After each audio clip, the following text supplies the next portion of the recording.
27 повредени во дискотеката Пулс од денеска ја почнаа рехабилитацијата во општата болница во Кочани.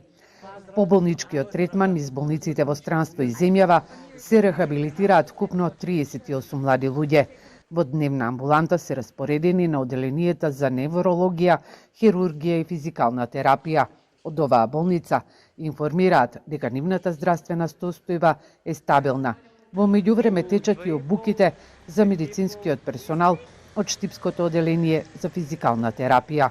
Обуките ги реализираат лекари од Велика Британија и Шпанија, кои имаат искуство за третирање на изгореници и фрактури со кои младите луѓе се здобија по несреќата во дискотеката Пулс. Во моментот обуката трае веќе 10 дена. Имаме пратено 5 лица кај нас, значи едниот е физијатар, лекар специјалист, двајца физиотерапевти и 2 медицински сестри.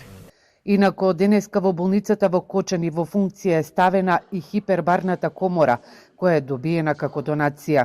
Ваквата терапија ќе овозможи брза и успешна ревитализација на кожата со изгореници, како и интоксикација на организмот по вдишувањето на чадот во дискотеката. 1 час во хипербаричната комора заменува 7 до 10 дена престој на планина.